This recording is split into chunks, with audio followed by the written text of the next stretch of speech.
Awesome. All right, everybody, welcome. We are back with the usual suspects, and yeah, this is the B2B Growth Lab. We gather every single week, pretty much without fail so far, and we get into the weeds about what it takes to grow a business. Some of the things that are obvious, some of the things that are a little bit less obvious, and today we're talking about nurturing or the nature of things. We're talking about how to fix wastage with letting leads get cold. If you're not aware of this, like what you think your funnel is, it's bigger than the picture you have on the whiteboard.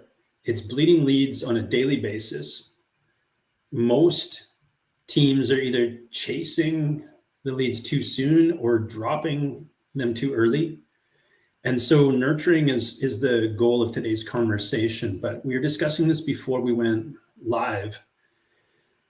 And that is there's a huge issue with the post-transaction nurture as well. And yeah, I've seen this front and center in the last week or so myself, just in some of the calls and meetings I've had. But we want to dig into how to design a cadence so that your customers and your prospects both feel nurtured. What are some of the systems you can use? What you can automate, what you should keep human and manual, and really why traditional follow-up fails.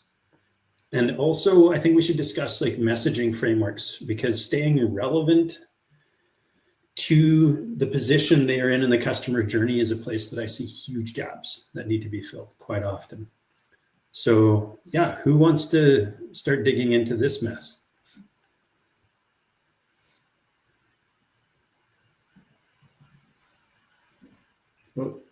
I'll jump in here.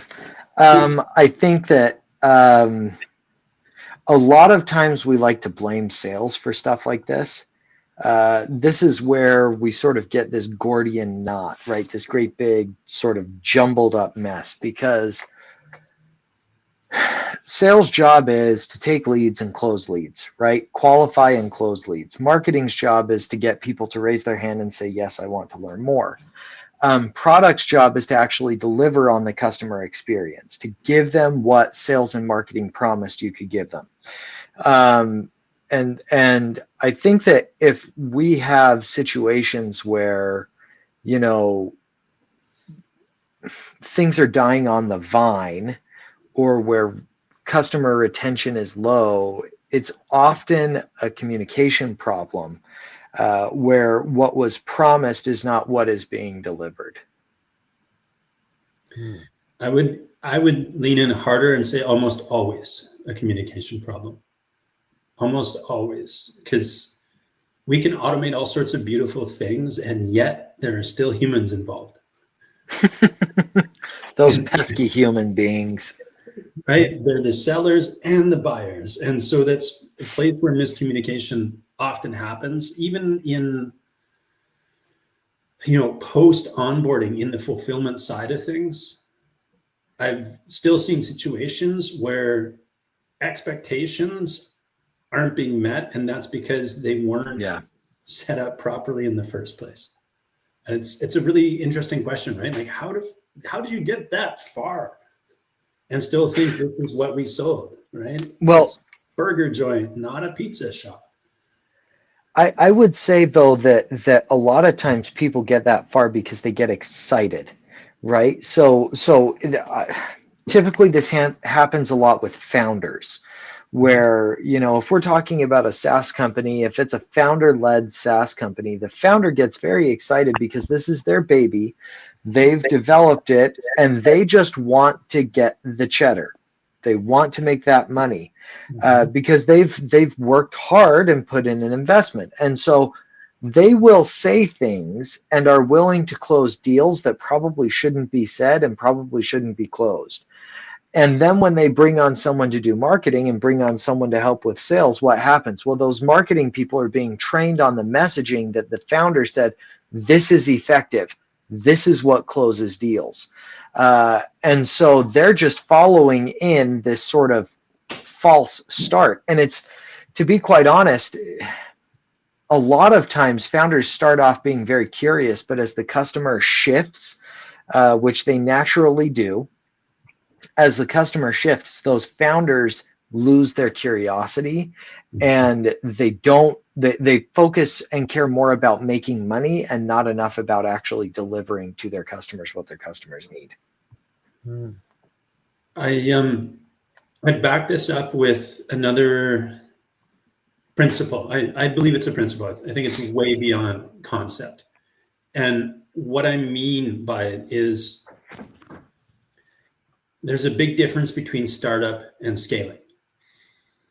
And once you start to get into that scaling place where ideally that founder is leaving the sales chair and starting to manage team and grow a team, that there's this place where a second go-to-market motion happens, which requires completely different thinking, branding, servicing, and therefore sales and marketing. And you'll get these organizations that are like, we finally got the marketing sales thing set up. And maybe even for the first time, these two heads are actually talking to each other, right? Because they're usually stuck on either side of the head in the middle, like the Monty Python thing.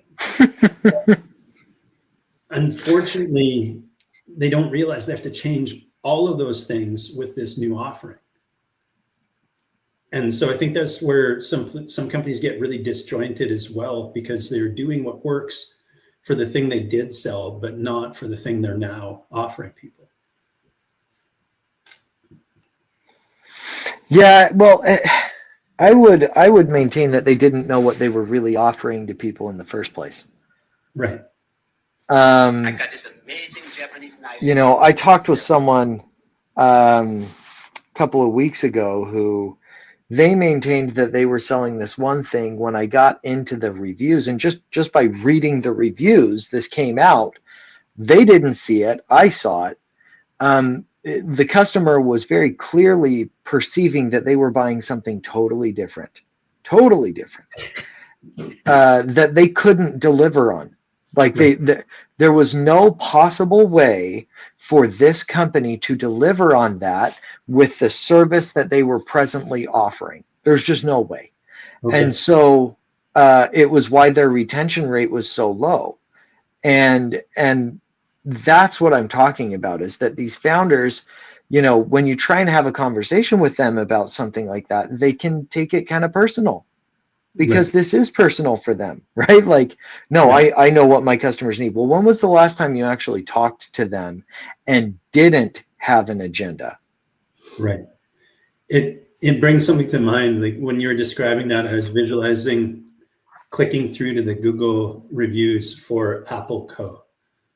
And then scrolling down and seeing the customer, it's like, didn't like the oranges. Mm-hmm. Right. And yeah, unfortunately, that is a common thing. And it's kind of crazy because, the stats that I pulled myself recently, this is Google's research, but 86% of people trust a review as if it was a friend, giving them that reference. Yeah. That's why review bombing is so deadly for companies. Right. And it's honestly why a lot of companies' initial response is to just say something to the effect of just give in, just give them what they want, or to say you're a complete moron who doesn't have any clue what they were doing. We did everything perfectly and you did everything completely wrong. Like either option is. I'm sorry, we at Apple Co. weren't able to provide your oranges, Mr. X. This is one of the things I did want to touch on, though, because that communication and the cadence of it is so relevant, especially in the review stage, because that's post-transaction. So I guess this is one of the questions I wanted to start picking at today is what kind of recommendations or advice or even just opinions can we offer to say, hey, if you set it up this way, you're more likely to succeed. You're more likely to get happy people who are happy to leave a review that is positive. I would say get really curious from the beginning. I know that I sound like a broken record and I say this just about every week, but it really is, you have to subjugate your ego to the need of your customer. Okay. You have to be willing to say, I don't know what you're actually buying this for. You're buying it for a reason. Let's have a conversation. And businesses need to do this probably every time they cross the 7-figure mark. Every time. So they go from 5 to 6 million, they got to ask it again. They go from 6 to 7 million, they got to ask it again, because it's changing. Your customer perception is changing just a little bit of what your brand is and what you do for them. And that matters a lot. And so that's the first thing I would say. The second thing I would say is if you were in their same situation, buying that same product, right? How would you want to be communicated with? At what cadence would you want that? Okay.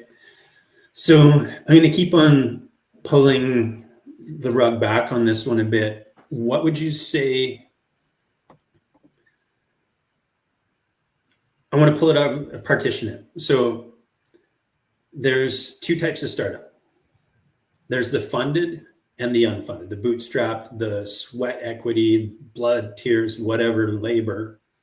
Mm-hmm. Right? And for now, we're not going to differentiate the founders of these things. It's both an incredible amount of work, and they arrive at this place where they're good at selling the thing. But what would be the discovery process for that founder who's bootstrapped? And then what would be the process to set something up for the funded people? Because they could skip it. They might not have to grind through the way the bootstrap founder has to. Yeah.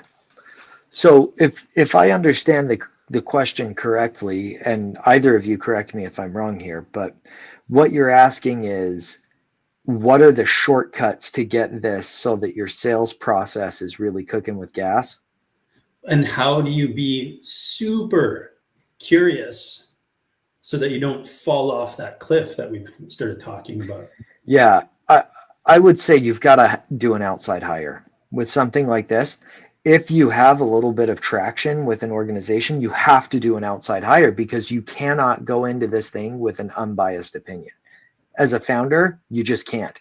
Even if you have funding, right? Even if you have funding, you're coming in, you're getting their outside opinion plus your opinion. They're both biased because both of them have skin in the game, right? What the private equity group or the VC group that's funded you, or the angels that have funded you, they all have an opinion. You have to do it this way, and I own this much % of the company, so do it my way. And you're saying, no, we have to do it this way because da, da, da, da. No, like, you have to completely remove all of those politics from that conversation. So the first thing I would say is probably look for someone outside of your organization to do this for you. And that's not meant to be a sales pitch.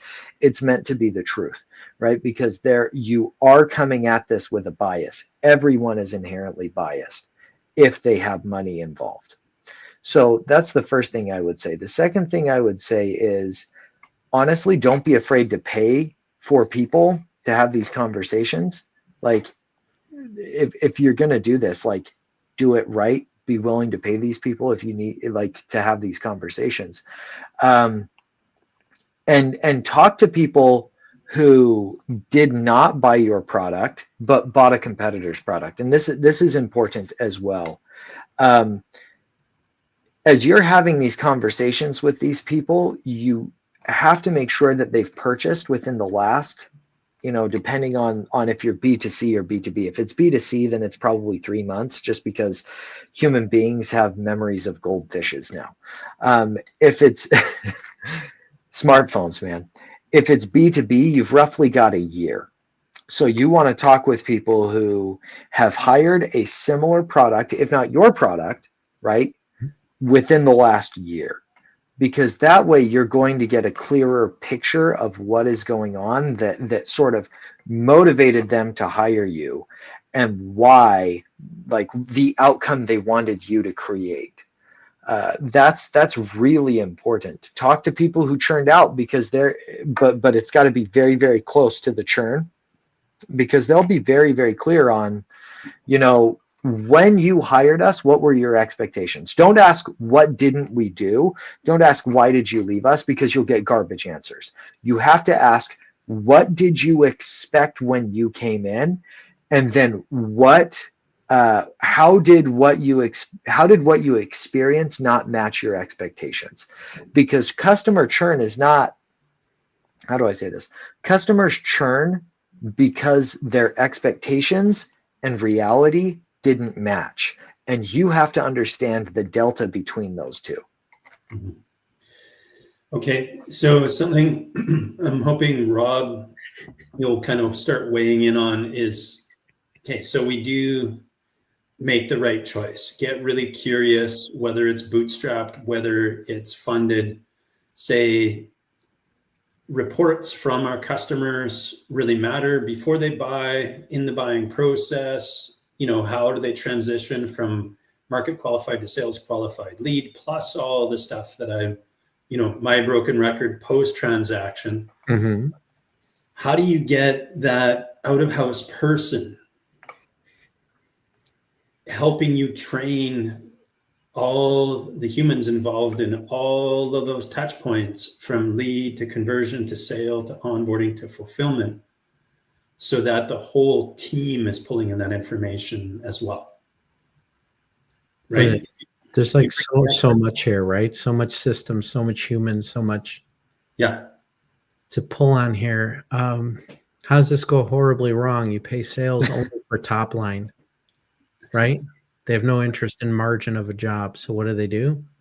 They sell really expensive thin margin jobs, and they hand that steaming bag to ops to execute, right? Right. They divorce themselves of the customer. Have a good day. They're going to show up and build it in a week, right? And then ops is pissed, right? And then you contrast that with people who do it right? And I worked a place where salesperson is there pre-sale, right? Closes the sale, their pre-sale, their inspection, their on build day, their after build day to close, right? They're the person with the iPad in their hand, right? Closing out the deal with the customer. That continuity in relationship matters. So you have a choice from the center, exactly what you're saying, Jacob, about the process you put in place, how you manage the expectations, how you compensate your people to incentivize the right behaviors, how you drive that down through the culture so you get the right behaviors, so you get the right customer outcomes, right? Sit in the place of the customer. What is their experience? If you say the word checklist, what should it look like? Right? And would you define a chair for each of those 5 verticals? Like, this is what the chair looks like from the customer's perspective to be a lead. This is what the chair looks like when you sit in their chair and have the experience of conversion, right? Lead to prospecting. Like, how do you differentiate that stuff, or how do you translate that experience into the human side, right? In-house, this is what you're responsible for. You're responsible for this experience.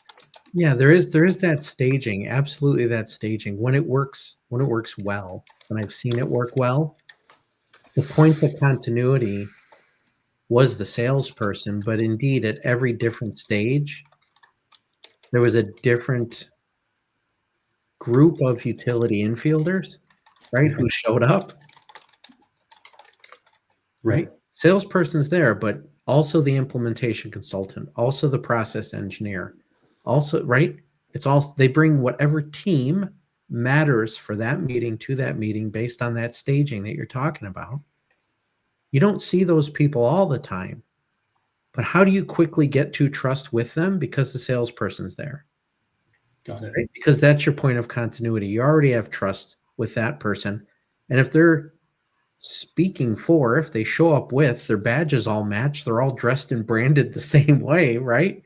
You're you get a little bit faster ramp to, rapport. And one thing that you said, Rob, that I want to chime in on and just echo is the alignment of incentives, right, for that team. Because I've said this before, I'll say it again.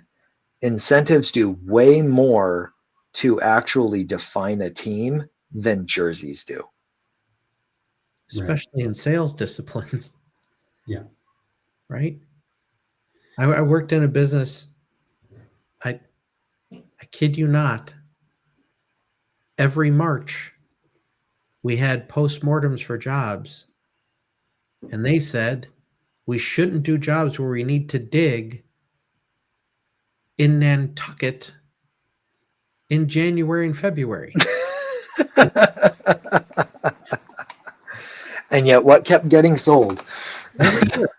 Every year, sales would sell it. Oh, state incentives this, oh, that, blah, blah, blah, blah, blah. But let me get this straight. We're going to build in Maine the day after Christmas. That's what you wrote up. Right. We're going to have to thaw the ground 48 inches deep. You know how much energy that takes? Right? This is just. And we kept going to the meetings, and sales incentive said, sell it. They didn't say profitability, right? So they didn't care. Ops needs to figure that out. I sold it. I got paid. Yeah. I am curious why you're saying profitability instead of lifetime value.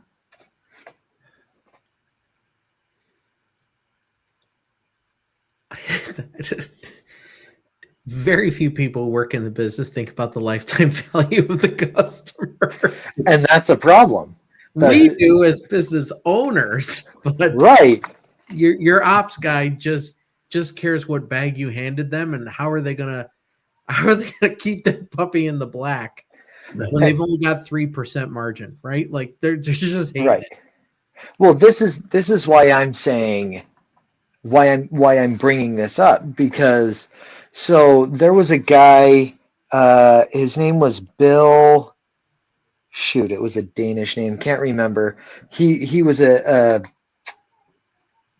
basically the COO of GMC in the 30s. And he says, point all noses in the same direction. Bill Knudsen is the guy's name. And he was responsible for getting the U.S. industrial capacity up to what it became by the end of the Second World War. And he said, get all noses pointed in the same direction. And I think that applies here with incentivization as well. If we are finding ways to, if not duplicate or have the same incentive, then they have to be incentives that are running parallel.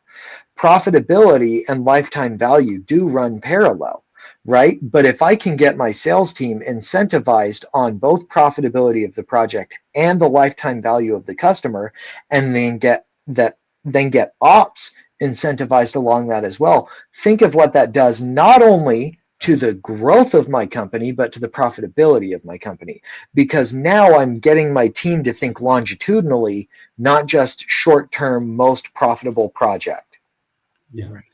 And now you're moving into brand. Now you're moving into legacy. Now you're moving into all the things that actually matter in the long term, because, we all know the statistics of the positive review versus the negative, right? Well, and this is why understanding the interplay in business systems matters so much, but we do such a poor job of teaching it. I say this all the time, a business is like a body. If the lungs fail, the rest of the body is going to fail. But if the lungs are healthy, then the rest of the body is going to be just that much more healthy as a result. If my sales team is healthy, then it's going to help promote the health of the rest of the organization. And I think that that's something that we really need to recognize here is if we can align incentives and think about this holistically, just like you brought up, Jacob, then the lifetime value of these customers is going to go up. But I have to incentivize across my organization to do that, right? And so that might be paying out quarterly bonuses to these employees based off of the lifetime value of these clients. It might be a whole bunch of other things, but you have to incentivize that. And we don't do that enough. Because we don't think that way. We're thinking way too short term. Way. Yeah, it's a great statement. It makes me want to bring up two things. One of them is equity stake. And there's a way of giving shares and giving value that if it's not communicated effectively, then it all lands on sales, right? And forget ops, Yes. right? And you end up in that kind of black hole that you were talking about earlier. But something else, you talked about Disney several times in the past, and really Yeah. it made me think about all the research they did in the pre-onboarding and how much happier people were after being in a lineup for 3.5 hours to be told, the lineup is the exact same length of time no matter what, but we're moving you 10 at a time into this room to wait for the last 10 minutes before you get on the ride. Mm-hmm. And when they polled people, the psychological difference was so massive that this has been, brought into a bunch of other places, not airports, but many other environments where they will take the opportunity to make the customer happier by giving them a intro. Yes. And I think that that's really insightful, because I think that, look, at the end of the day, doing business is the privilege of helping our customers solve problems. And if we're not solving problems, our customer has the privilege of taking their money elsewhere. Mm-hmm. And there is a problem if we don't recognize that. And that's why I say, we have to align incentives around profitability and lifetime value, because those are two, that's what drives the success of the organization. Because if you look at profitability, CAC has to be included in that, right? Mm-hmm. Monthly profitability has to be included in all of that. Like, your revenue stream has to be included in that. And then if we look at lifetime value, that's me looking forward and saying, I want to be sure that I'm taking care of my customer. So you have customer retention that's involved in lifetime value, right? You have potential referral that's coming out of that lifetime value as well. And that's how you grow an organization. That's how you grow a business. And that's why a lot of these businesses, in the pre-call, Jacob, you mentioned a business that was a couple million that was just stuck. Yeah. And a lot of times frankly, there are two ways you grow an organization. One is you sell more, two is you keep more. I guess three is both. You do both, and both is the best way to do it. And we typically don't think of both, right? Just barely. I just didn't. It wasn't something that came immediately to mind for anybody. So I think that there's part of that. Yeah. And in this particular business, right, like, we didn't even get to blueprint phase. I just met Fractional, who was working with them already. But in this, let's network conversation, less than 5 minutes in, we got into use case application. He's like, heard enough. Let's talk about how to solve this problem. Number one, outside help. Yeah. Back to your earlier point, he's like, I'm 5 months in with them. There's enough trust established now that they'll actually take some direction. But what was really interesting in the conversation was how insightful and clear he was about how fractured the perspective was of the leadership and the various parts of the organization. Right? Everybody is kind of in their own little bunker going, things are okay. Yeah. And clearly they're not, right? They've been plateaued at the exact same amount of revenue for a decade. Right? Now that's not even beating inflation. Yeah. And so there's some really crucial factors there, but the old stories came up, right? Leadership is there's something wrong with marketing. Right? Sales is we're not bad, we're doing our best. And in the conversation I had with him, we figured out that since they're the only members of the entire organization that were actually using the CRM system, they're probably keeping the company afloat, to be honest. Yeah. Right? But everything before sales, mess, no data, no systems. And most things after sales, also a mess, no data, no systems. Fortunately, their product is good, which is why they still exist. right? They made it past that 10-year window. Yeah. Well, and I would say that the answer is that they're all doing things right and they're all doing things wrong, right? Like customers buy from you because you have an outcome, or you can help them create an outcome that they want. That software or whatever it is, that platform that they have helps people create an outcome, and they want and need that outcome. But if that company, just like I mentioned earlier, if that company, if the CEO is not curious, because it's got to be the CEO, this is a top-down sort of approach, and it always has to be. If the CEO is not curious about what the customers want and are actually hiring this company to create, then marketing can't speak to it. Sales can do their best to close, but they're going to close bad leads that come from marketing. And then product is going to do their best to deliver, but product is probably going to be delivering on the wrong thing. And those leads are going to be saying, no, we need you to do this, but leads don't know what they want because buyers are liars. And this is why Steve Jobs never, ever, ever took advice from like focus groups. And so it's like, this is a great big mess. And the like, how do you solve this? Well, you have to solve this through improved communication. And again, understanding who that ICP is and what they want. And when I say ICP, I mean like, get very clear on the crunchy attributes of the marketing qualified lead and a sales qualified lead. And you can do that through correlative analysis, right? Just look at the data and say, let's connect the dots. And you can just take all of your sales data as much as you can and feed that right into ChatGPT, and it will analyze it like a champ and spit out some good data, right? But like, that's going to tell you this is who my marketing should focus on. And then you have to get into the soft, the squishy, like market research that says, okay, but what are these people actually buying? Yeah. And I'd add some strategic stuff to it, because again, like we want to talk about why traditional follow-up fails and how like this nurture cadence actually works. I would also feed into that GPT that you're talking about a good 25 extensive interviews with post-transaction, right? Pick, a dozen that have quit and a dozen that have stayed. And what are 3 things you absolutely love about, what it does, how it works and why it works? And what are 3 things you absolutely hate about it? And then take that back to the pre-transaction people and give them all that information to work with as well. Yeah.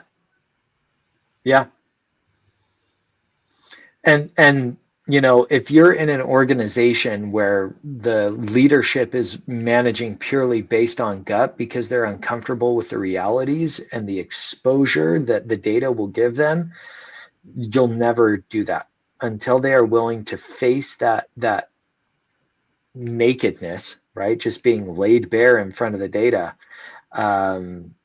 That organization will continue to flounder. Yeah, well said. And for those of you who want a box to put those thoughts in, the RevOps model, the playbook says from startup to 10 million, you're gathering data, right? By the time you hit 10 million, you may have enough data to make educated decisions about what you're doing, where you're going. So it sounds a little presumptuous, but people much smarter than me have figured this out. And before that line, you're pretty much working on gut. You just don't have enough data or systems or even customers to know some of these things.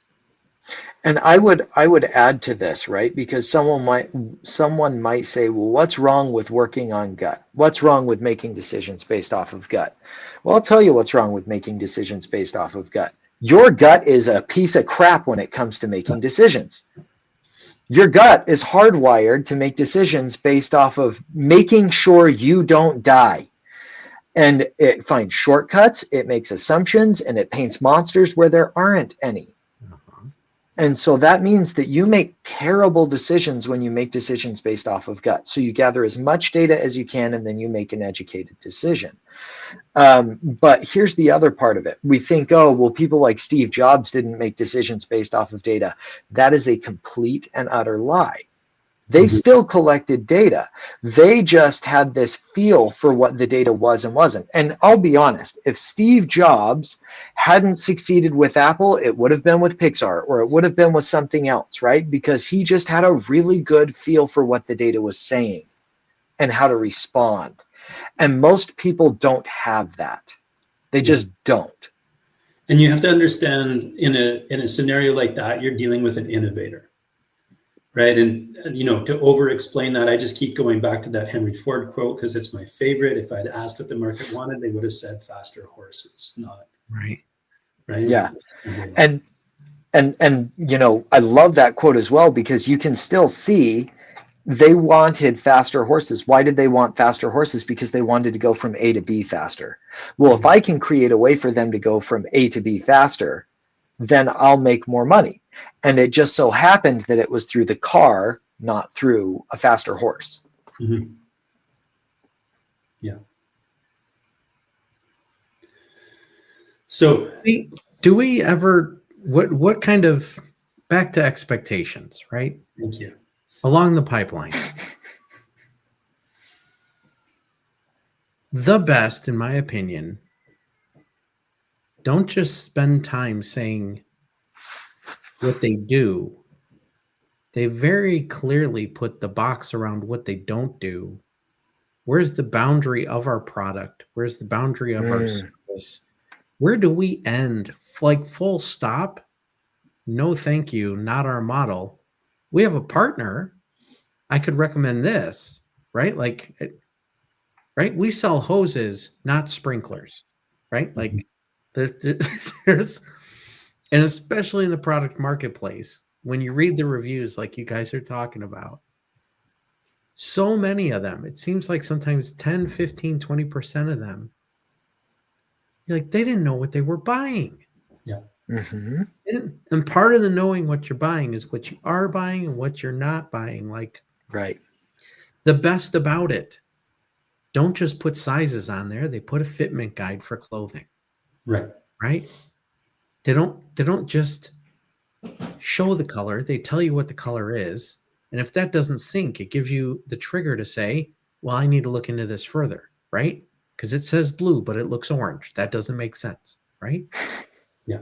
Right? Because pictures aren't always square online, right? Like things. So give them, I would say, a little bit more information than you think they need to get to yes, to get them confident in their yes.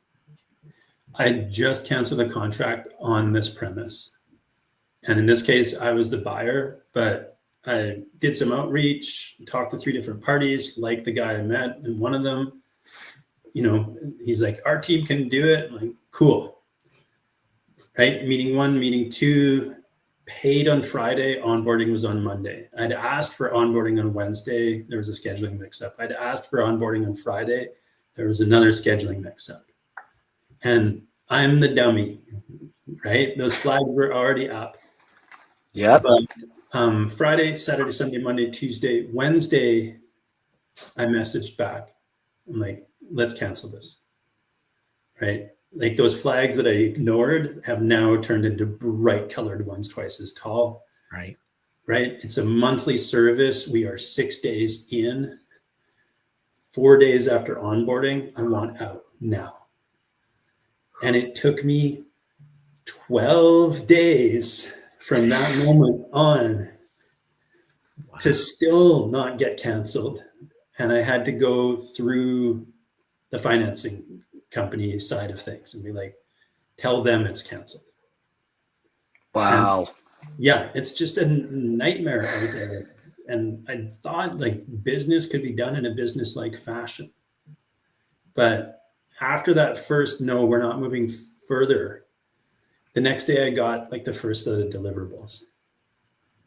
Right. And like flag after flag after flag, I've learned a lesson that I'm going to carry with me for the rest of my life in terms of hiring out and outsourcing so-called expertise. And unfortunately, I think it's going to make me gun shy in dealing with what could be the next 3 totally qualified professionals for similar services. Mm-hmm. And this is something that I think is really important for other people to understand, because it's not just your business or your brand that you're affecting, but the market in general, right? And if you say you do X, you better do it, and you better do it well. And if you can't, all that stuff that you're mentioning, Rob, of like, oh, this is outside of our scope, say so really quickly, because you're burning down the entire industry around you.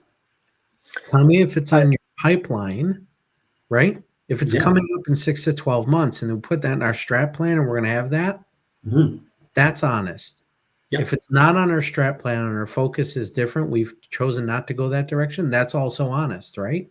Yeah. A lot of these decisions, especially in software, you're making for a longer length of time, right? You're not buying a candy bar. You're committing to a relationship that spans some amount of time. Yeah. So let's look at that horizon. I agree with that. And the other part of this, I think, that's really important is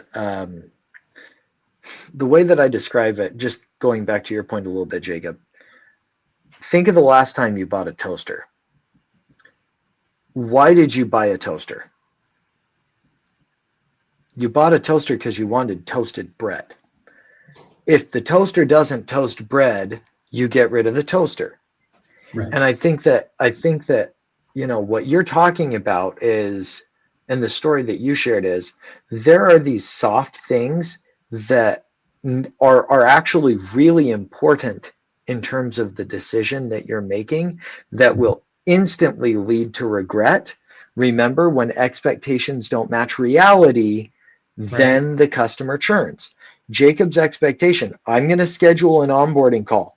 We're going to get to work right then and there. We're not going to have mix-ups. We're not going to have 2 or 3 of these things that are going to be false starts. We're getting started right then and there because I'm serious about this, and I expect that the people that I deal with are serious players too. And if you can't even show up to a call on time and on the right day, you're clearly not serious about this, right? No one thought in that exchange to have that conversation. Everybody thought, oh, this expectation, it's implied, like, I don't need to have this conversation. But it's like, no, sometimes you do, right? Sometimes you need to be really clear and say, you know, what are you hoping to see? What do you need to see? What's the expectation in terms of deliverables, right? Like, that is all a part of this customer research and a part of what could be costing you 5 to 7 figures in terms of deal size because you didn't think to clarify those expectations. And I clarify, I want to go one further. So Zach, yes, and don't let your customer shoot themselves in the foot by buying your thing. What's the admin load? What's the expectation on their side? What do they need to deliver and commit to in order to make their experience good? So much in the software world, right? You're going to need this many hours of project management, this many hours of configuration, this many hours of training to onboard your operators, right? Like this is a commitment on the customer side. This is the commitment on the supplier side. You got to make sure they understand because, whoa, I just spoke with a customer last week. I tried to implement blankety blank. They told me it would be great. Turns out 8 months in, I found out I needed to hire an FTE to run the dang thing. I'm a 4-person business. I cannot afford to hire an FTE just to run a piece of software. Yeah. Now, shame on him for not asking the question, but shame on the seller, right, for not helping them choose wisely, because now they've hurt their reputation. Right. I have a similar story to that of somebody I know just in a networking context. And so we hang out in the same room and have chats often enough. And the poor guy was sold a fairly expensive CRM build, like a lot for a sole proprietor, and was scared to log in. right? Like hadn't been shown where the buttons are and the switches and how to do the Right. thing. And that just kind of left me a little bit mystified, because of course, if that happens once, then you know that there's 10 or 100 times out there that it's happening to other people, right? Mhm. And I was just thinking about that last week, and like, how do you make sure that that never happens inside of your company?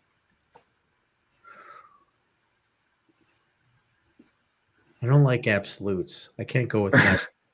So let's say that we minimize that, and then when it happens, we have the remediation already thought through, right? Okay. Like perfection is not a good standard. It's a good ambition. It's not a good standard. Right. Yeah. Yeah. I go ahead, Rob, you finish. No, go ahead. I think that Rob is right. I think that the key here is just being clear on what expectations are from the beginning. Be clear on what it is that they're buying from you, emotionally, socially, and functionally, what they're buying from you.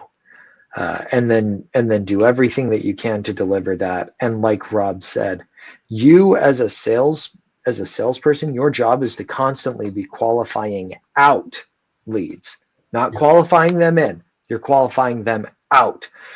The trite thing to say is get to the no, right? But it matters, because you have to understand that you don't want someone who's going to be a pain in the butt to deal with. You really don't. And so you've got to be qualifying these people out. And what you'll find is that it's sort of like a go slow to go fast kind of a thing, where it's like the more you qualify these people out, the better you become at speaking to the right kind of people and like identifying them and having those conversations. So you actually increase the rate at which you sell. And then you get less cold lead wastage. Right. Right. And thanks for helping us tie that in, because this is the whole point of today's conversation, is if you measure the moments that matter every step of that customer journey, and you use that to inform the front end of the funnel, that's like you save so much time and energy. Right. Insurmountable. Right. Yeah. Well, gentlemen, I appreciate this. I'll leave you to wrap it up. I have to go take care of some things with my kids. Thank you for the time. Yeah. Thank you, Zach. Anything else you want to add in? A lost sale doesn't just damage your balance sheet in the short term, right? It's not just a loss of revenue and profitability. That guy was talking about, there's a lot of trust that was lost. Brand erosion, right? It's a small cottage industry. They all know each other, right? So if you treat people like that and you miss what we're talking about today, you end up with big dark spots where you're excluded in industry. And if you're trying to make headroads into that kind of cottage industry and you end up with a localized geographic scar like that, where everyone knows that's garbage and they did so and so wrong, you're shooting yourself in the foot, right? And you make it easier for your competition to show up with their more diligent approach and say, well, we're not them, we're better, right? Right. And that's where I was going for that absolute. Yeah. Right. Which I agree. Like an absolute isn't functional, but this whole idea, like, do better. Right. There's got to be a way to do better. You must be able to do better than this. Yeah. Absolutely. Awesome. Yeah. Cool. Well, thank you for your time as usual, all your insight and wisdom. And we'll be back here next week with more of the same, but different. Everything